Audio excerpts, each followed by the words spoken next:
president tried to change the narrative of what went down in John Jr.'s meeting with the Russian lawyer. Can you address that story and tell us, did the president really try to do that? Look, the statement that Don Jr. issued is true. There's no inaccuracy in the statement.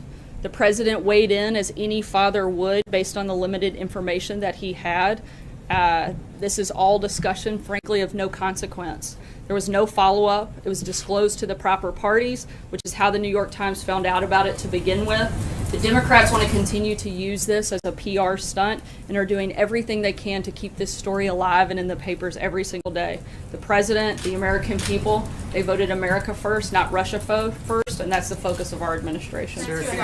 John? Can you clarify the degree to which the president weighed in? He certainly didn't dictate, but, you know, like I said, he weighed in, offered suggestion like any father would do.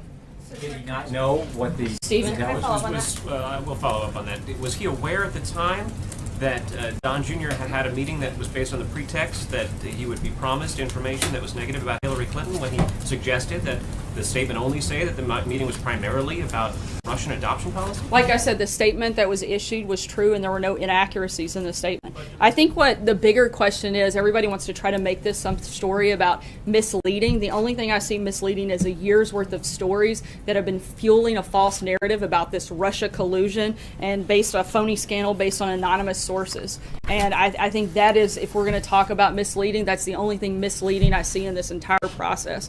You guys are focused on a meeting that Don Jr. had no consequence when the Democrats actually colluded with a foreign government like Ukraine. The Democrat-linked firm Fusion GPS actually took money from the Russian government while it created the phony dossier that's been the basis for all of the Russia scandal fake news. And if you want to talk further about a relationship with Russia, look no further than the Clintons, as we've said time and time again.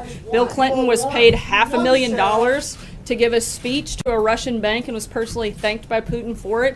Hillary Clinton allowed 1/5 of America's uranium to reserve to be sold to a Russian firm whose investors were Clinton Foundation donors, and the Clinton campaign chairman's brother lobbied against sanctions on Russia's largest bank and failed to report it. If you guys want to talk about having relations, which you seem obsessed with doing, look no further than there. If you want to talk about somebody who's actually been tough on Russia, look at President Trump. He wants more fracking, more coal, more energy, a stronger military, a stronger defense. Those things aren't good for Russia. I think the distinctions are very clear, and you guys want to create a narrative that just doesn't exist. Hey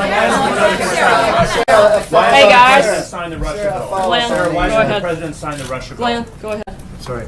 Sarah, sort of a follow-up on what you were talking about, our obsession with Russia and the responsibility laying with the Clintons. There's a report out today based on a lawsuit that was filed that says that Sean Spicer met with a campaign donor and a journalist from Fox News where they were pushing around this story that Seth Rich, this low-ranking DNC staffer who was murdered, was perhaps the one responsible for the WikiLeaks breach. Two questions. Sean put out a statement.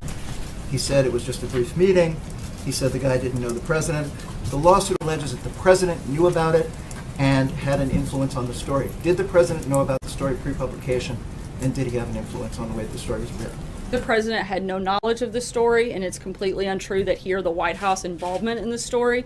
And beyond that, this is ongoing litigation, and I'd refer you to the actual parties involved, which aren't the White House. Does it disturb you that the press secretary for the President of the United States, you just gave this incredibly passionate pushback on us for focusing on Russia?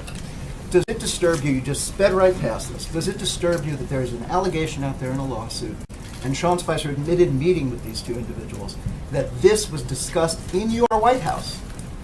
That this he met with members theory, of the media. I don't find that to be a strange thing.